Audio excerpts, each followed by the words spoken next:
Hi guys, finally a YouTube video. Like seriously, I finally decided to sit down today and finally record one. So let's jump into it. Anyways, before we go, I'm going to introduce myself. I'm Claudia. For those who don't know, this is my YouTube channel. Obviously, I'm trying to talk about travel, but just whatever I feel inspired by, really. And for now, we'll start it as chat until I get myself technology savvy and I can do better editing and better lighting and whatnot. But for now, we get me recording on my phone on a tripod, and that's it. So let's jump into it.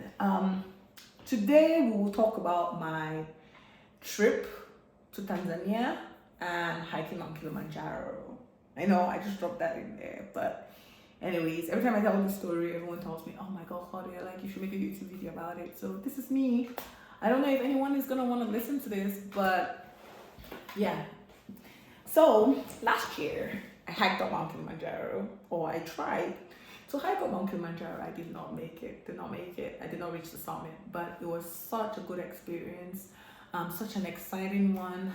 I was so happy to have done it, even though I feel now I'm so happy to have done it. At the time when I just did it, I was a little bit disappointed in myself.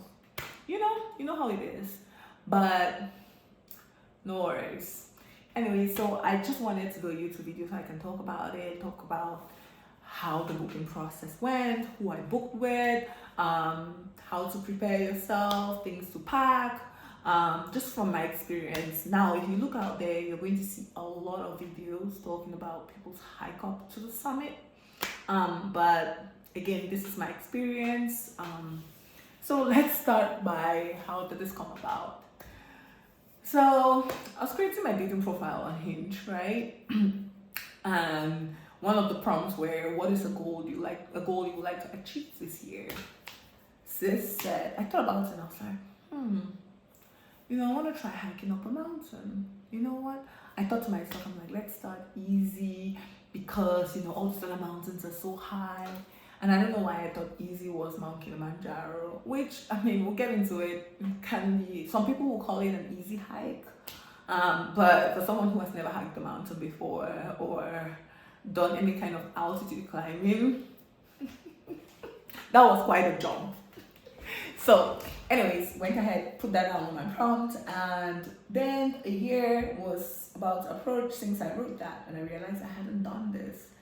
And so I went ahead, booked my flight, and decided to go climb Mount Kilimanjaro.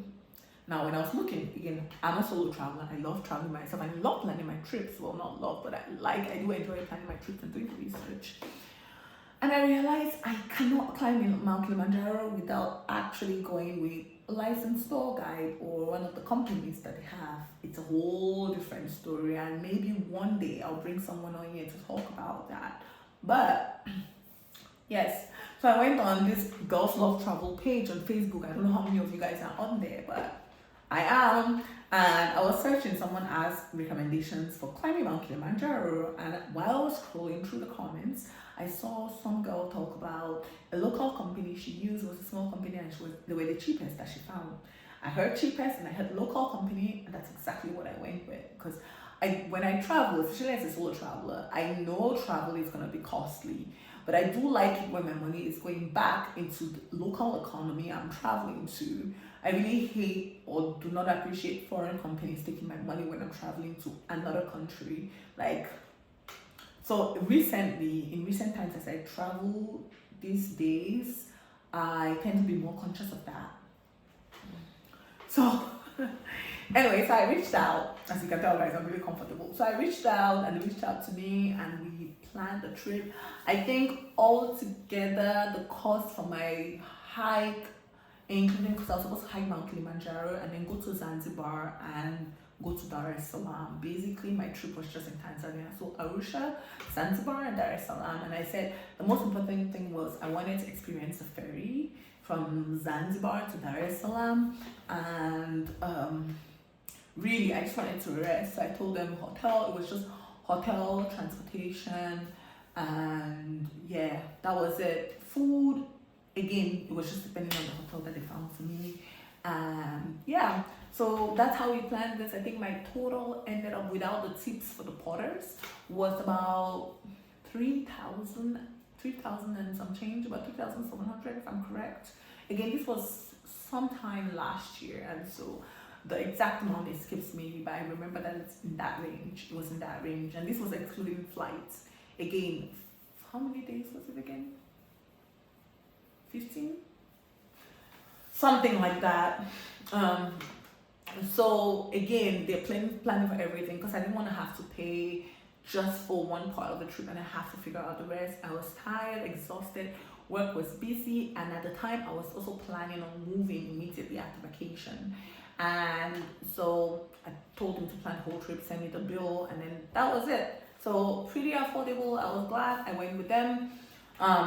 So when we got to, they sent me a packing list, sent me what to prepare for, but by that time it was like maybe 2 days to my trip when I finally paid everything.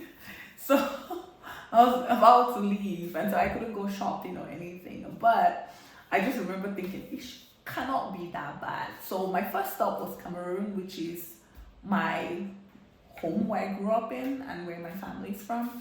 And then I spent 5 days in Cameroon because I did a transit visa in Cameroon. Because with a transit visa, I don't need to pay any visa fees.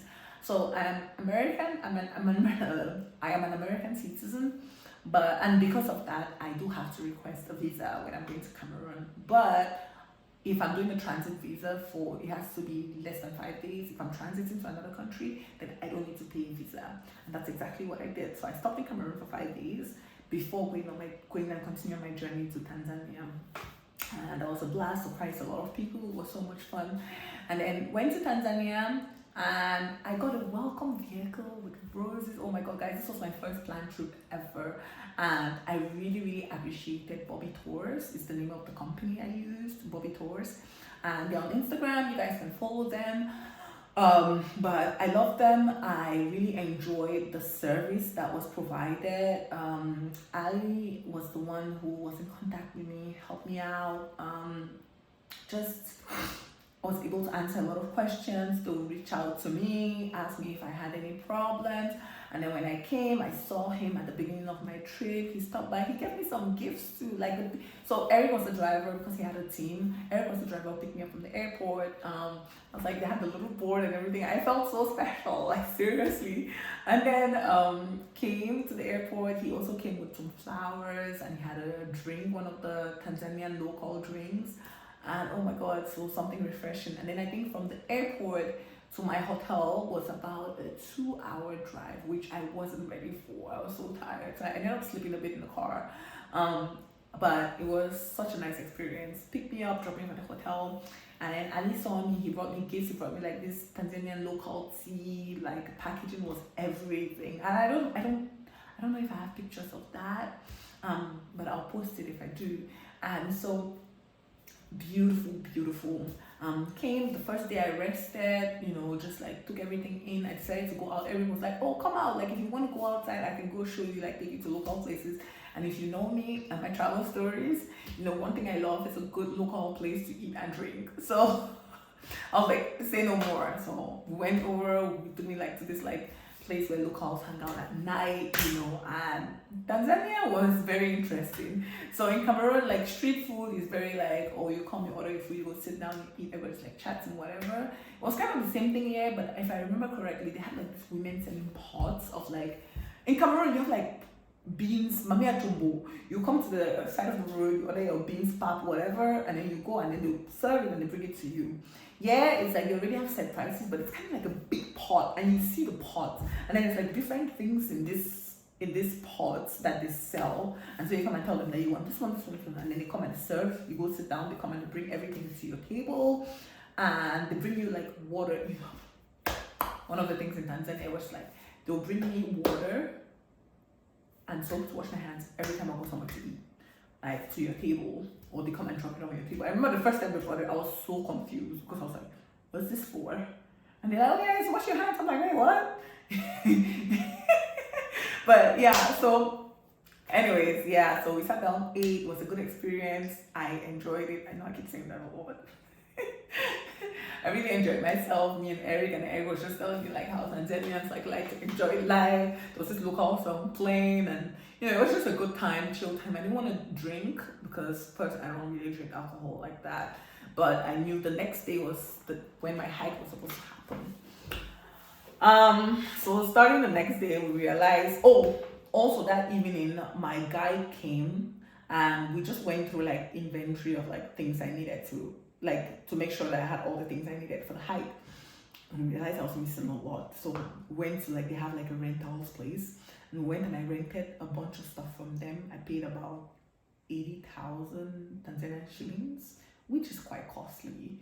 But my only thought process with that was you could call it recycling really, and again money back into the economy. If you have time, I would say definitely shop or bring your hiking gear from the States. But I will also say whatever hiking gear you're bringing, make sure that it's not something that you attach to, because by the end of your hike you're just gonna want to like leave it there like you're completely done. And also a lot of times they benefit from like these things that we leave back there, right? Because while I was hiking with my guides and whatnot, and I was looking at some of the shoes that they were wearing, and I was like, oh my goodness, like what? So they're used to doing this because this is a job for them. They climb Mount Kilimanjaro maybe like twice a month. From when I was talking to my guide and he was telling me like his stories, how he does this to support his family.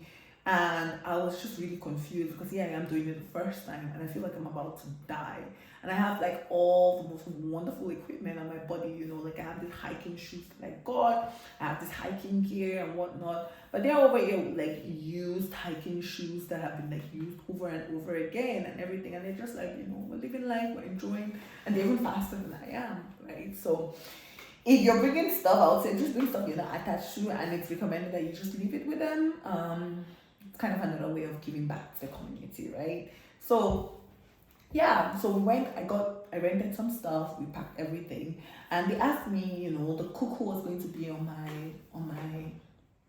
my entourage, my group, sorry, sometimes I forget basic words, in my group asked me what I wanted to eat, and I told him like I'm pretty much open to anything. The only thing I don't eat is like plain avocado, but I'm pretty much open to anything. But I would say this: if you're someone who is a picky eater, or if you're someone who really like enjoys food, definitely tell them things that you like and do not leave it as open as.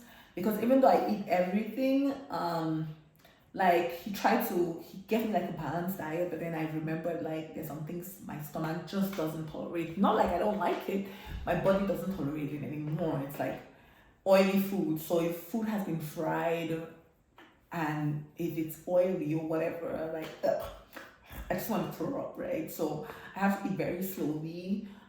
If also it's not like, how do I put it? He gave me like packs every day of fried chicken and then like bread, fruit, whatever. The only thing I could eat was the fruit and I couldn't eat any other thing, right? And then a lot of the foods that he was making was very like westernized, so like pasta and stuff. And I told him, I was like, I want to eat local foods. And he was like, oh, I didn't know. And I'm like, yeah. So it wasn't until the fourth day that they made me like choma, what is it? Nyama, choma, I believe, and ugali. And I was like, oh my god, yes, I wish you had been doing this from the get-go because my stomach would tolerate this. Like a lot of veggies, a lot of like, like energy. Ugali is heavy, it's like fufu. So I'm like, oh my god, yes. So so I would say definitely tell them things that you want to eat. It's highly recommended. On the first day, do not have a lot of stuff in your backpack. Yes, you've hiked before. Yes, you're physically fit. Yes, this and that. But please, that first hike, just to see how things go, do not put a lot of stuff in your backpack. Just put just a little bit. When we finally got my stuff and we made it all the way to the gates where I was supposed to hike from, because there are different routes on Mount Kilimanjaro, right? I was doing if I remember correctly, it was not the Lemosho route. Now I can't remember anymore. Oh goodness. I'll put in the comments or the caption. So I was doing the route and we got to the gate. We have to weigh our bags or whatever we're carrying up, right? So they're tracking, and whatever campsite you guys stop, you have to go and like register. and like, okay, you arrive to so and so location, this and that and that and that. So we arrived the gate, we weighed everything, and my bag on the first day was 25 pounds. And I was like, oh, this is easy, right? Like, was it 25 or 15? I was like, this is easy. My guides were carrying no less than 70 kilograms. I'm talking kilograms, so that means you're doubling in terms of pounds. And they're just like, oh, you know, singing and climbing the mountain while I'm over here with like 25 pounds dying. So when we started climbing, I was like, oh, this is not bad. Like, I know it's gonna get difficult, but I can do this. Like, I hike, I'm ready for it. Guys, when I tell you that it wasn't even my body that gave up on me, it was the altitude mountain sickness. I've never experienced anything in my life like it. Never. As in, I couldn't breathe. I wasn't understanding. Each step felt like I was in the pit of hell. Each step, I couldn't breathe. I was like nauseous. My head was lightheaded. I felt like every minute I could tumble, and I was just over it. And this was on day 3. If you follow me on Instagram, you know what I'm talking about, because I posted a reel about this, and I have highlights in my Instagram. I was dead to the world. Also, please take warm clothes. Like, you like the cold, yes, I get it, you like the cold, but take warm clothes. If you're like me and you get sick easily, listen, I just need to go out and breathe cold air and I get sick. That's it. Just breathe cold air. And this is why I hate the cold. If I run outside and it's chilly, I get sick. Like, it starts with like a sore throat, and then suddenly my whole body is just like, we can't do this anymore. So I'm gone for like a week. So I don't like the cold. I hate the cold. My body just doesn't stand it. If you're like me, take warm clothes, take all the medication. When I say medication, it's like, my mom is like the queen of like home meds, or like things that we grew up with in Cameroon. So Cameroonians will probably know this. I don't know about other countries, but mentolantum on your chest. Yes, please. I did that every night. Small not be sick on my nose, on top of my forehead, around my eyes. So basically my sinuses, right? Like literally my whole tent, you could smell it. So I rubbed it everywhere every night. And yes, even though I got sick, it was better than what could have happened to me, for sure. And then also I was always asking for tea. Like at the end of my trip, they knew me. I was like, oh, you want your tea? I was like, yes, not tea. Just bring me like hot water, lemon. If you have honey, grape, ginger. That's it. You know, and so they brought me that like quite often. Someone also reached out to me asking me like, how did I shower? Guys, I mean, my tour company, maybe you would have asked, but I was hiking for 5 days or 6 days. I was not showering. It was like, I was brought water every day, you know, to take a hygiene cleanup, whatever, but you're not getting a shower out in the forest or the woods. You're just not. So, you know, every morning I'll have my washcloth, I will clean up, because what I'm not going to do is not clean up, even though I'm not showering. So I'll clean up, and then I went to boarding school in Cameroon. I mean, we're used to this, okay? Like, there were a lot of times in boarding school where we did not have water, or it was like you have to walk around and beg for water. I went to different schools, but one school that definitely taught me how to manage was Cameroon Protestant College, Bali, CPC Bali. Yes, we used to bathe with a pail of water. And when I say a pail, I'm being very generous. A pail, if you were lucky to get that much water. I will never forget my first day in CPC Bali. I'd come from another school, and we went to go take water at night, carry water at night, and I carried a bucket of water. And I was excited. I was like, okay, I have water. And I woke up in the morning and I grabbed my whole bucket to go shower.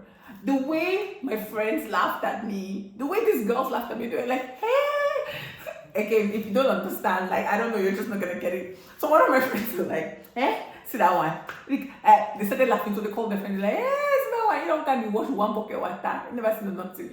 They were laughing in jest, but it was just like, you better go cut off your water, because if you don't want to carry water every day, please go cut off your water, right? Because you're gonna have to carry water every day. So that bucket of water was supposed to last me like 2 or 3 days, right? Because water in Sibisi Valley was very, very scarce. As in, we used to go down like the stream to go carry water, right? We would leave, we go down to the stream to go carry water.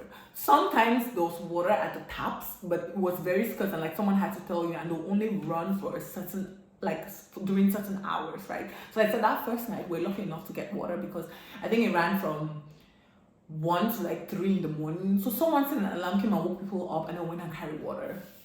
And so I'm used to this, right? So it's like, okay, so they bring my little thing of water, basin of water, and then I take my washcloth and I do whatever necessary hygiene I need to do. You know, wash my face, brush my teeth. I had a different water, like I had a bottle of water to brush my teeth and whatnot, wash my face, whatnot, get fresh and get ready for the day. And then I also brought a lot of like little hygiene kits and stuff like that. You know, panty liners for sure, wipes, a lot of wipes. I did bring them. What else? Different like towels, like just prep. Bring underwear as much as you feel comfortable bringing. I personally do like to have a lot of underwear. So yeah, so showering is not an issue. I heard some other companies will offer you like toilets that you carry, but I didn't want all that. Again, I've done in the bush before. It's not an issue for me. Like, great. And then at different like points during your hike, there are like restroom stops. Now, when I say restrooms, like restroom stops, you mean probably like a hole in the floor, hole in the ground, like a pit toilet, right? Is how we'll call it. And at the camping sites, there are bathrooms, hole in the grounds. Again, a lot of times it might not be as clean as you want to. Just again, you're out camping. Don't be out here. I think the thing is people come in with their expectation at this level, but then they need to have the expectation right here, right? So you're out in the woods camping. You're not gonna get the stuff that you're used to. So yeah. And complaining about it doesn't help you because you're already tired. Your friends are already tired. There's no need complaining about it. Just go in, laugh about it, record the moment, and keep it moving. That's it. That's it. Enjoy yourself. So yeah. What else can I like give you guys as tips?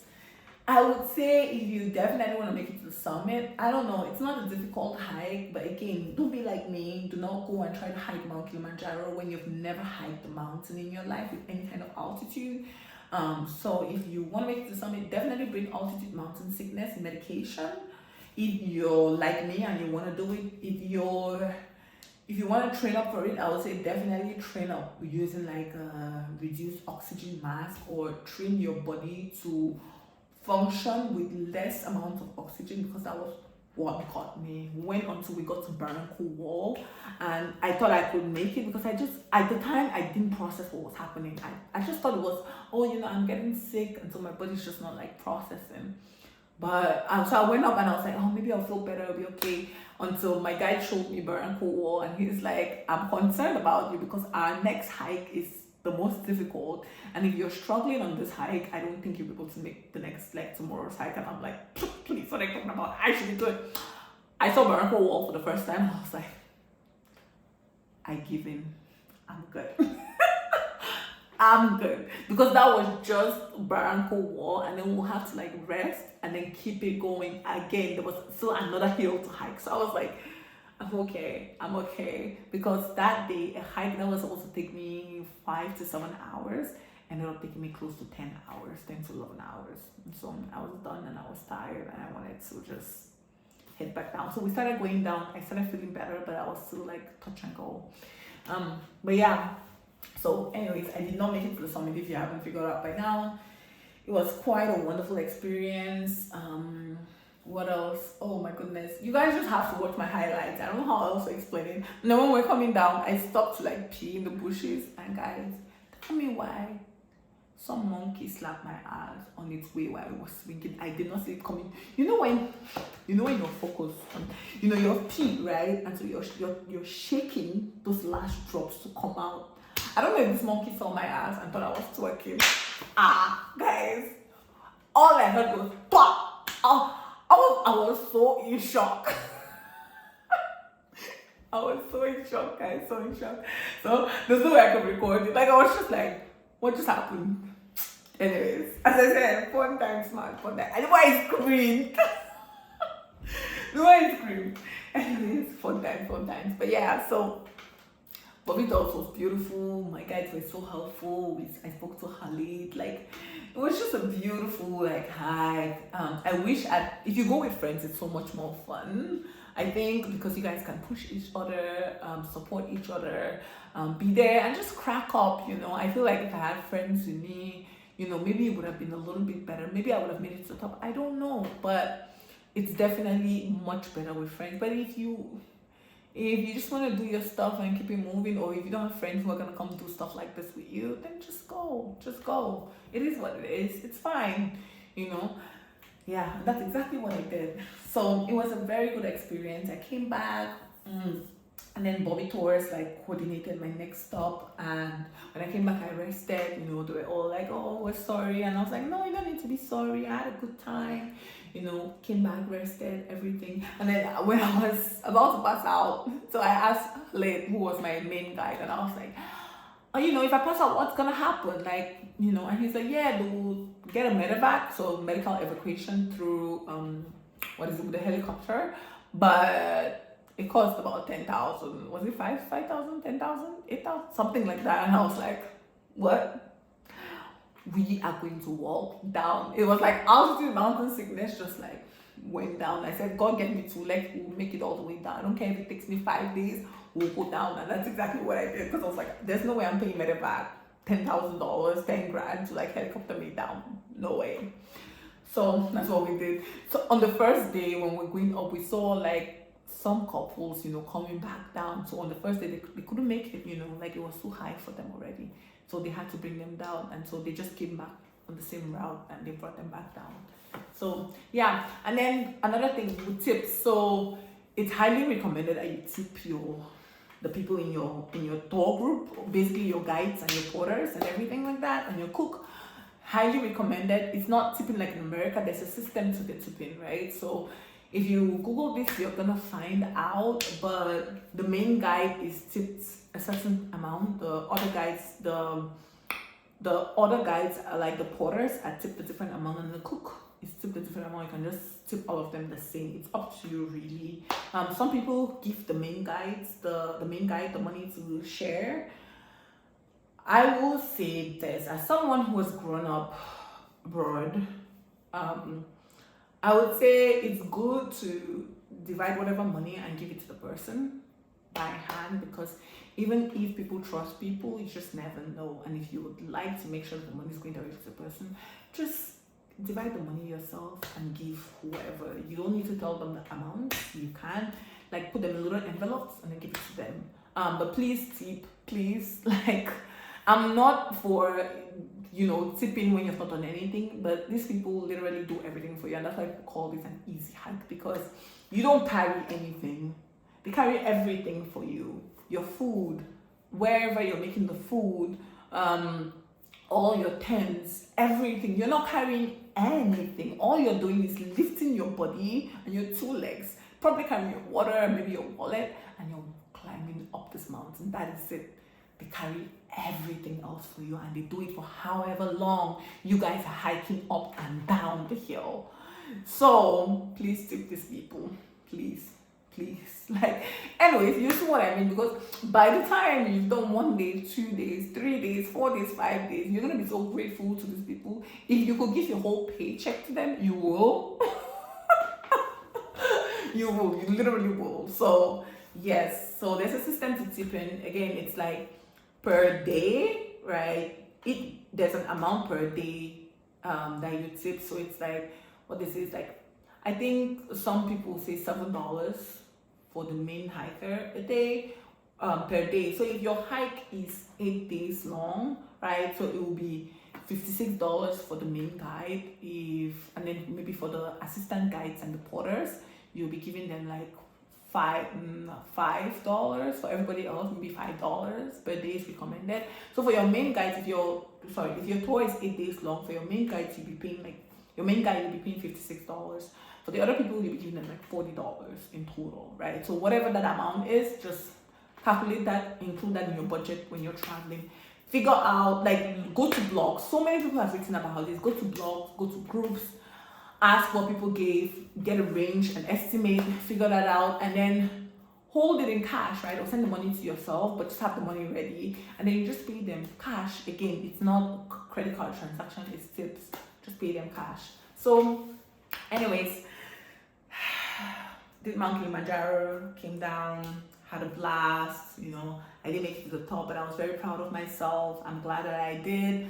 I'm happy. I even though I said I don't think I'll do it again, I think I will, but I have to do it with a group of people.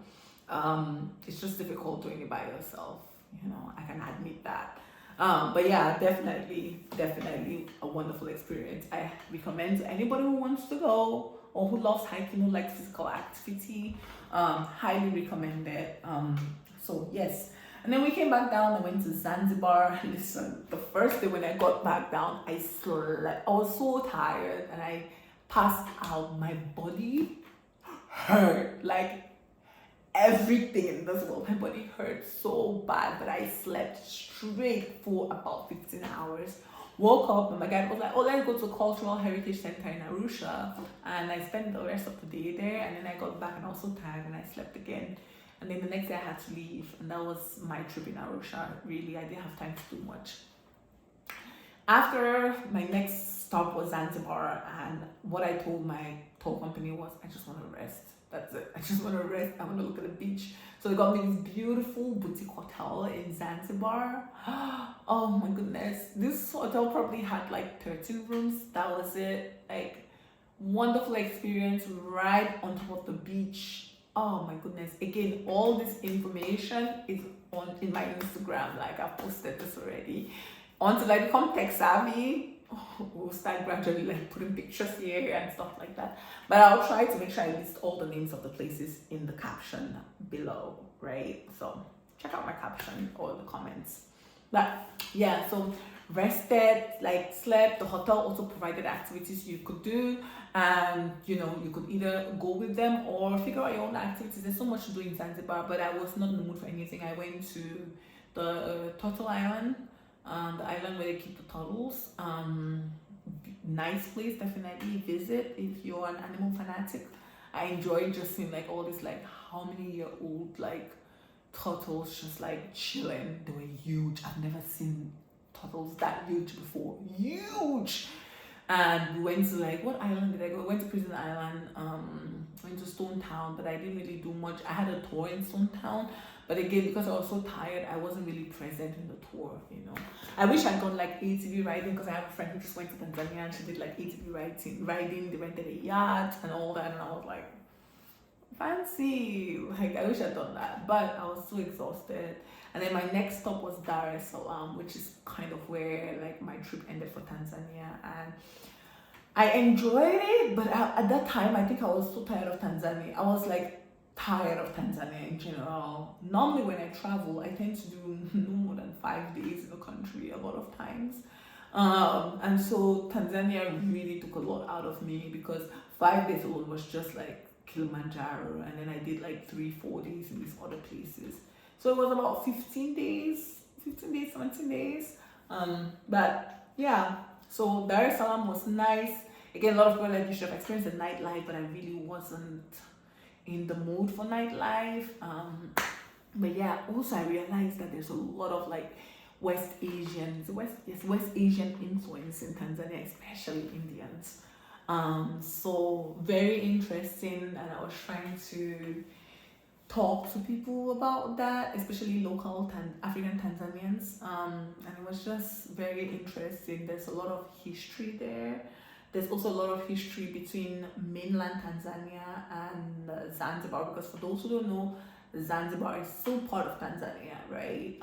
But it's like America and Puerto Rico. So it's that kind of relationship, and yeah, very interesting.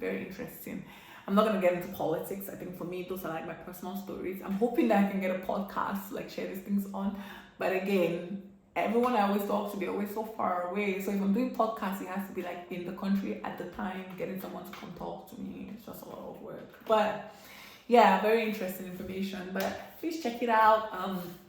Some of my little tips about hiking Mount Kilimanjaro. Just come, be ready to enjoy the trip. Don't be scared. A lot of people have done it. You will do it. You will make it. If you've hiked Mount Kilimanjaro or really any high mountain before, please drop some tips in the comments and let people like hear about your experience and share about your experience and what can we learn from that. If you want to go, read the comments and enjoy, and let me know what else you'd like to know about my trip, because that was really an experience of a lifetime. I'm currently trying to see if I want to hike the base of Mount Everest, but again, I'm like, oh God, it's also a lot of money too. So yeah, we'll see. So anyways, that's all I have for you guys for now. Next time we'll be talking about, I don't know, we'll see. I'm thinking about telling you guys about my trip to Japan and kind of navigating the Japanese subway system, because that was an experience, okay?